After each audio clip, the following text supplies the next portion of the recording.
Okay, so here we go with the start of the pure lessons. I'm going to be doing 3 pure lessons a week while the stats is finished off, and once the stats is finished we'll move to 5 pure lessons a week. Okay, so here we are.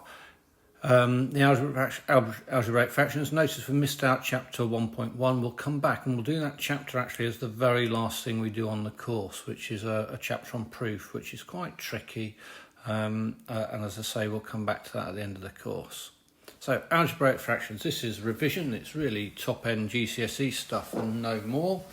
And we should know from when we did GCSE, learn A over B times C over D is equal to AC over BD. And that is it. So this is really quite straightforward, I hope. A, 3 over 5 times 5 over 9. Now we could use the method that we've just talked about up here, but the other key fact is we should look to cancel common factors. Look to cancel common factors. And there's one factor which stands out here, 5. So you can cancel the factor of 5 on the top and the bottom. That's nice and easy. We can then hopefully see, well, we might then write down 3/9 and look for another common factor. Well, we can see that 9 is 3 times 3. So 3 cancels, leaving a third. And that is it. Part B. A over B times C over A. And straight away, I hope, the first thing we're going to do is look to cancel common factors. Are there any factors there? Yes, the factors this time are A and A that are in both the top, the numerator and the denominator. So we get C over B. Part C. X plus 1 over 2 times 3 over x squared minus 1. Alright, now it's the first time we've come across this, although you will have done it again at GCSE. We should try to factorise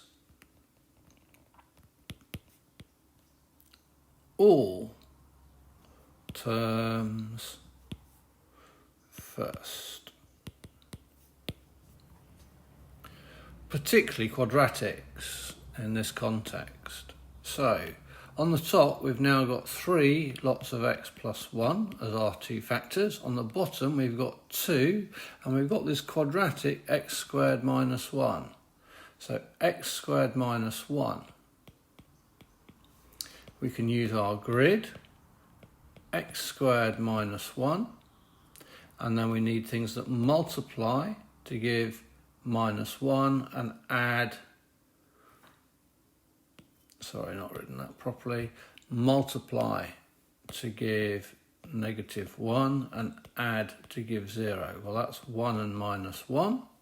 So we get plus x minus x, x minus 1 plus 1. And now we can write that out, x plus 1 and x minus 1.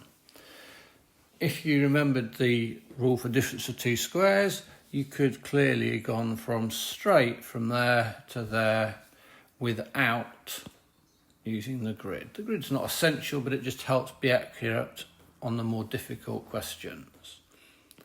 Now, just like above, we can look for common factors. And what do we see? We've got x plus 1 and x plus 1. So this simplifies down to 3 over 2x minus 1.